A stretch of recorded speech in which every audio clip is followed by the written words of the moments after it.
Coming up on Network Africa, 3 American citizens involved in failed 2024 coup in the Democratic Republic of Congo are back in U.S. custody.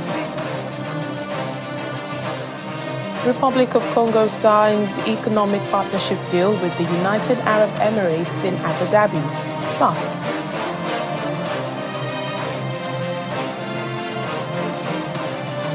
Rwanda's President Paul Kagame commemorates the 31st anniversary of the 1994 genocide. He says it will never happen again.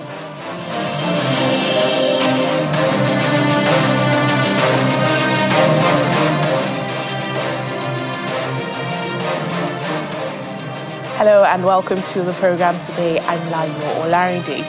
3 Americans who unsuccessfully attempted a coup against the Democratic Republic of Congo's government are back in U.S. custody.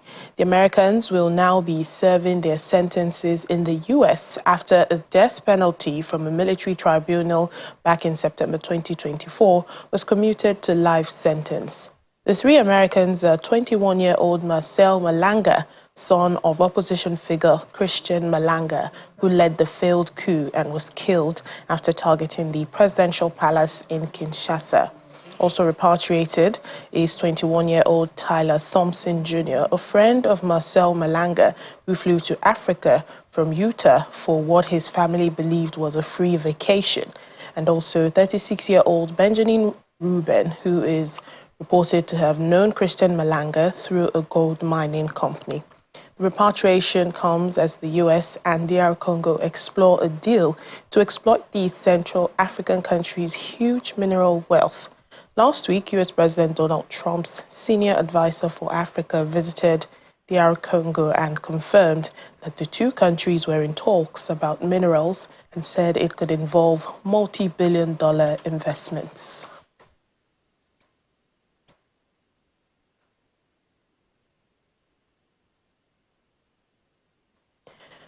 Former Congolese President Joseph Kabila has announced his imminent return to the Democratic Republic of Congo, breaking his silence after several years. In a statement released, Mr. Kabila explains that he is returning due to the country's, quote, out-of-control situation, citing worsening security issues and the collapse of national institutions. Although no exact date has been given, however, there are suggestions he could arrive in the coming days through the eastern region of the country that's in critical danger. The former president has been living in South Africa for a year, working on a thesis about Congo's relations with China. His return coincides with the political activities of his party, the PPRD, which recently rejected President Felix Tshisekedi's call for national unity talks.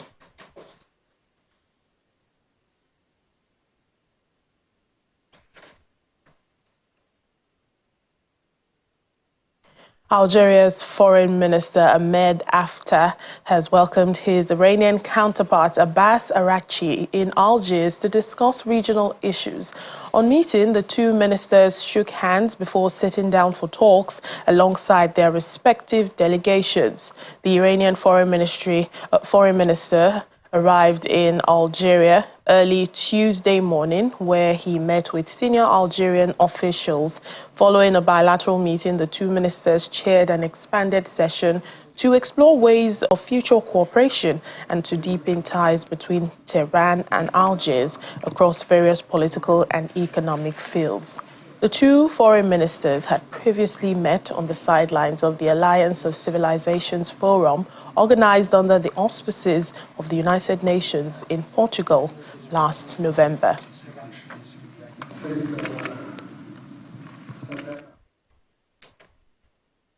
More on bilateral relations, the United Arab Emirates President Sheikh Mohammed bin Zayed Al Nahyan has received President of the Republic of the Congo, Denis Sassou Nguesso, and this was in Abu Dhabi, to explore opportunities to enhance economic trade and investment cooperation between both countries.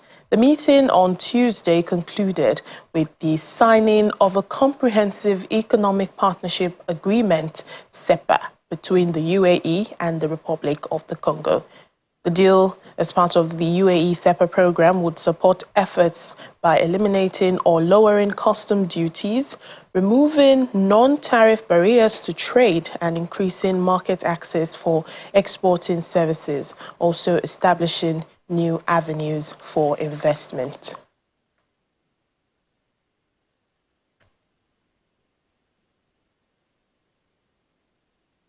Meanwhile, the UAE president also met with Umaro Sissoco Embalo, president of the Republic of Guinea-Bissau, at the Beach Palace in Abu Dhabi. Local media reports the two sides discussed the growing path of cooperation between the UAE and Guinea-Bissau, particularly in the fields of economy, trade, investment, sustainable development, and other vital areas that serve shared developmental priorities.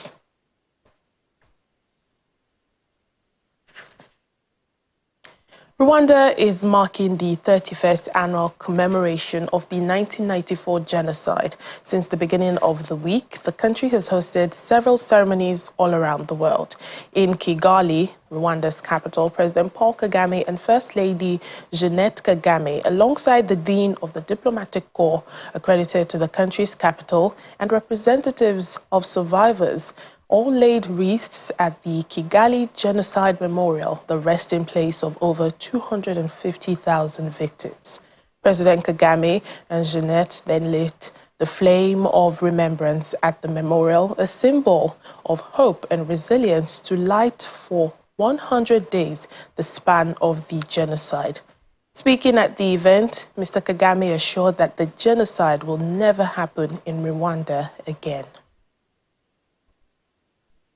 When people are saying in the testimony that, the hope they have and that what happened here 30-something years ago will never happen again.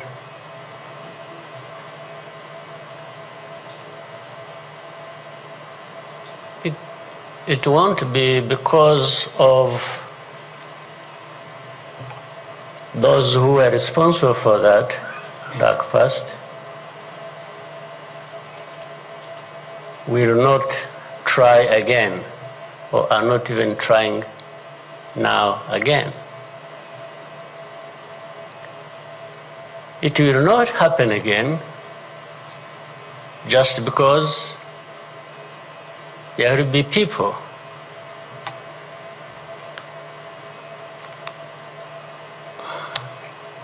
who will stand up and fight. The whole thing about genocide, this ideology that has killed millions of people, has been turned into a problem of minerals.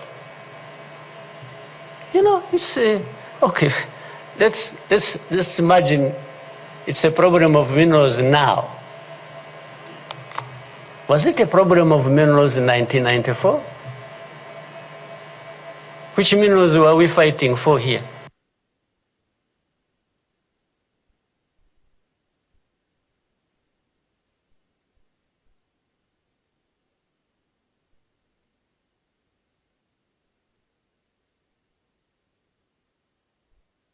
Still on the genocide, back in 1994, over just 100 days, from April 7 to July 19, more than 1 million people were killed in Rwanda. The majority of the victims were Tutsis. And since April 7, 2010, the African Union has held annual events to commemorate that historical chapter, following a decision by the African Union Assembly of Heads of State and Government.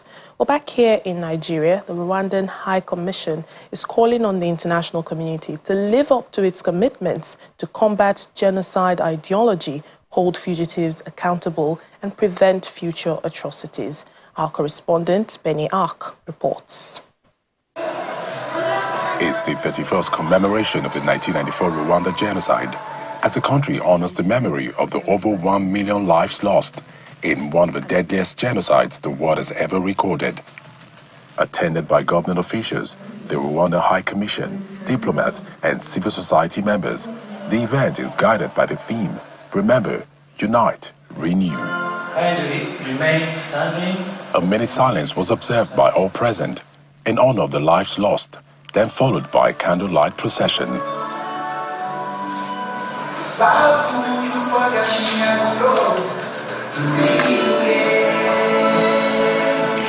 It suddenly became a somber mood as guests watched a video presentation of the genocide against the Tutsis.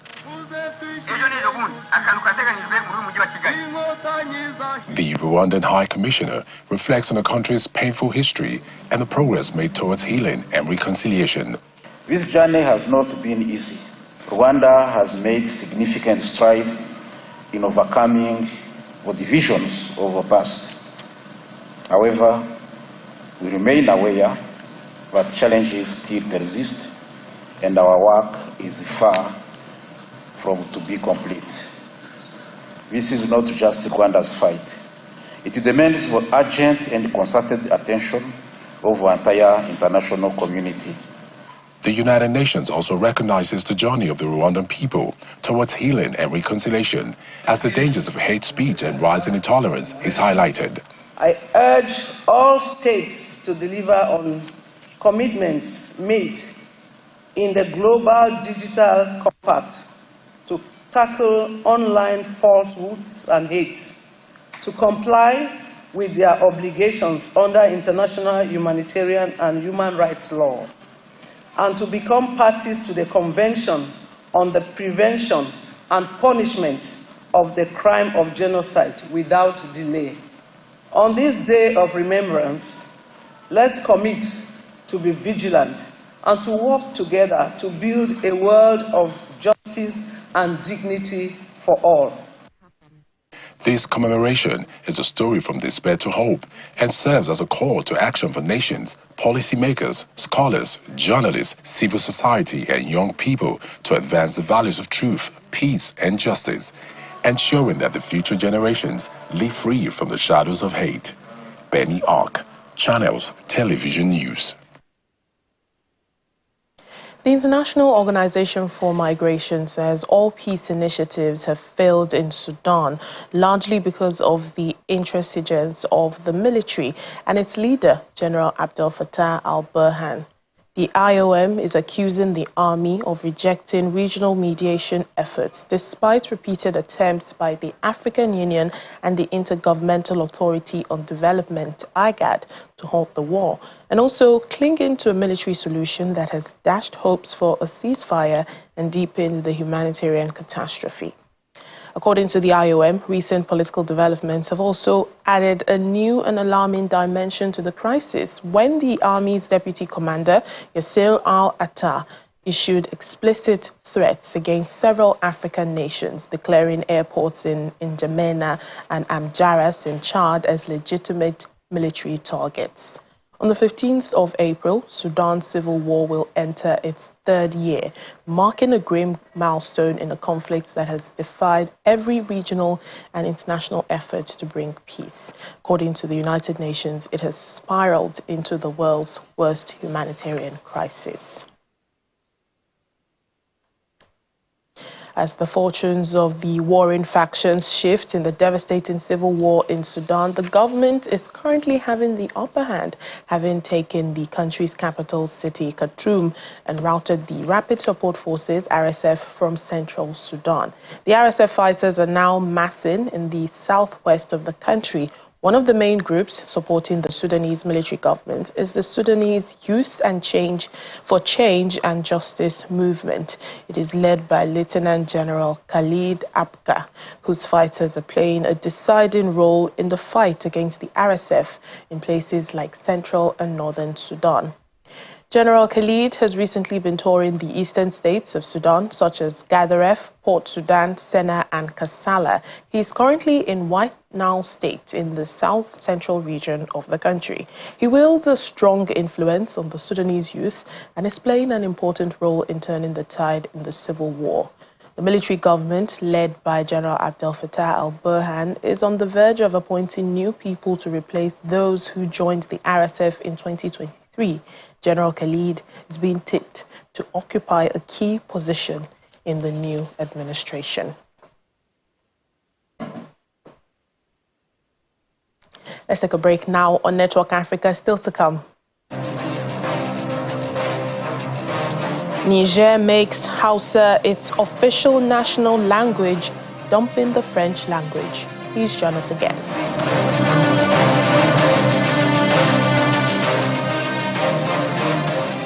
Welcome back to the program. We continue in South Africa. Minister of Social Development, Mrs. Sisi Tolashi, says the country, even as the country hosts G20 presidency, must amplify the voices and rights of children across the continent. She made these remarks at the second biannual Africa Children's Summit in Johannesburg, hosted by the South African government through the Department of Social Development in collaboration with the Nelson Mandela Children's Fund.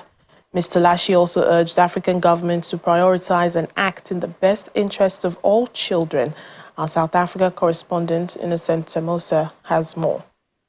It was a vibrant day filled with joy, laughter, and a strong sense of hope as young voices took center stage at the second biannual Africa Children's Summit. With the baton officially passed from Kenya, this year's summit welcomed 1,300 children from all 5 regions of the continent, creating a space for them to speak on the issues that matter most to their lives and future.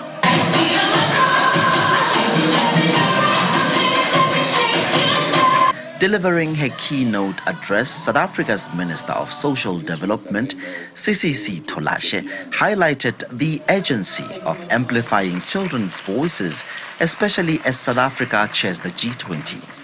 South Africa seeks to use its G20 president to bring the development priorities of the African continent and the global south more firmly into the agenda of the G20, as I said. The minister did not hold back, sending a powerful message to perpetrators of gender-based violence. We must do everything to deal with the scourge, but also we must make sure that perpetrators are brought to book so that our children can be safe, one, at home.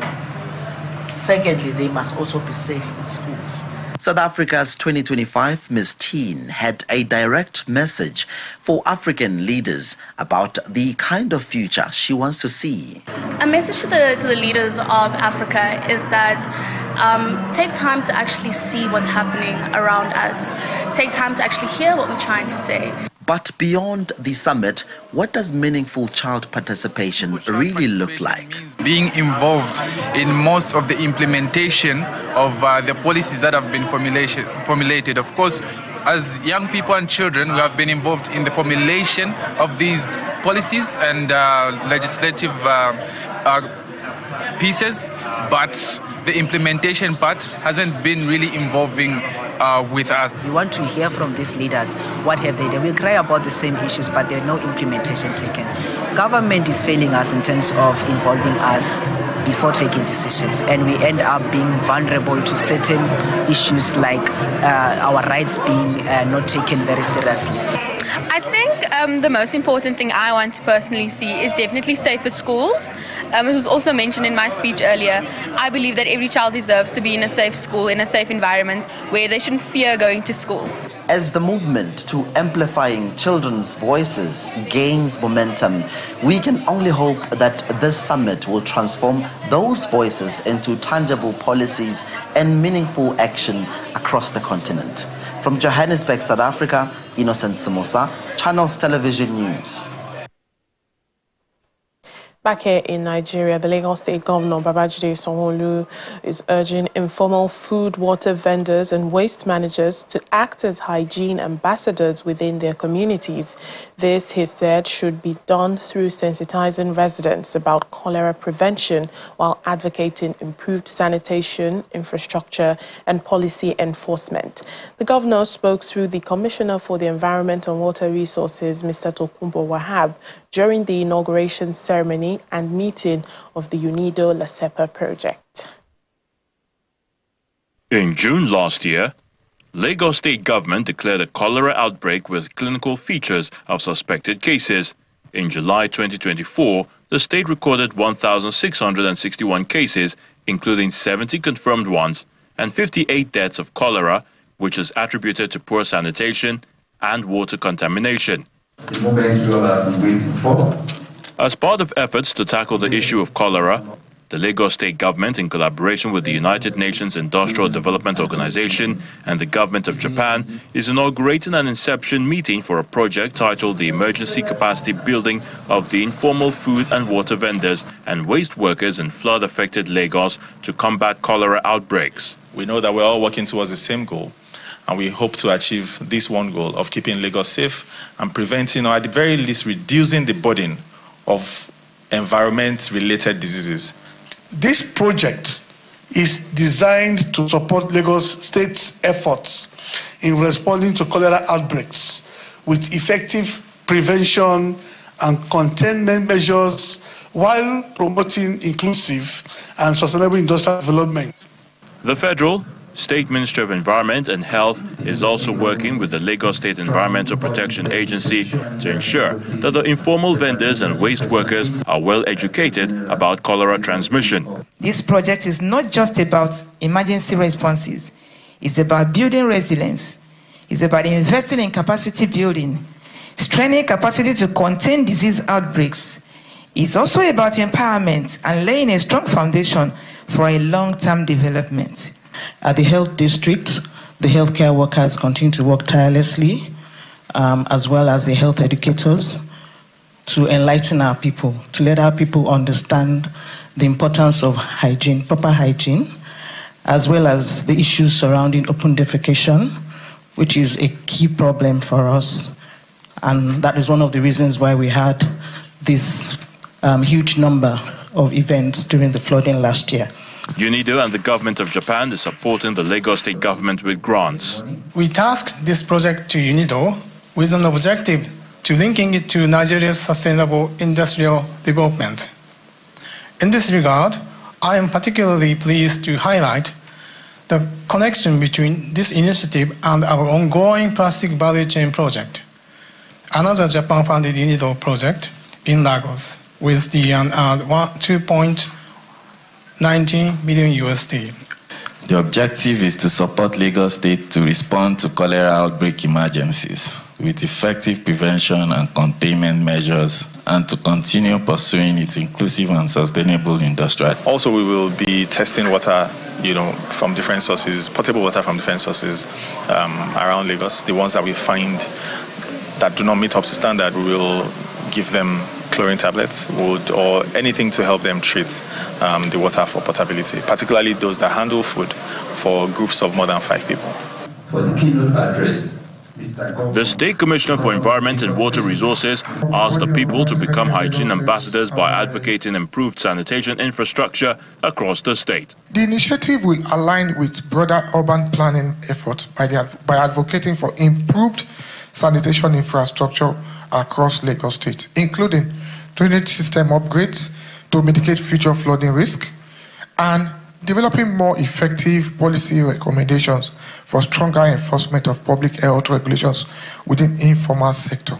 The 12-month program will adopt a participatory training model, which requires active participation of every stakeholder to ensure the success of the project and also combat cholera outbreaks in Lagos State.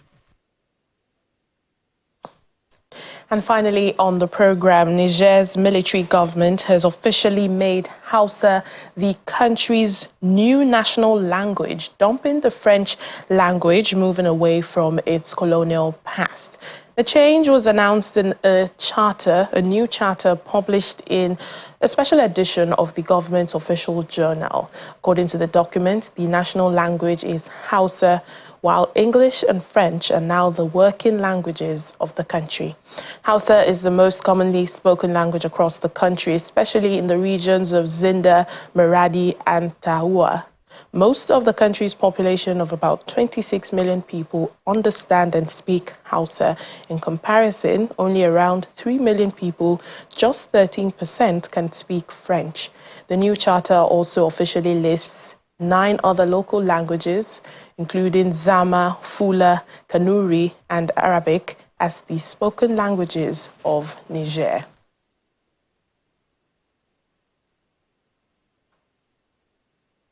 And that's it on the program for today. Thank you so much for watching. I'm Layo Olarinde.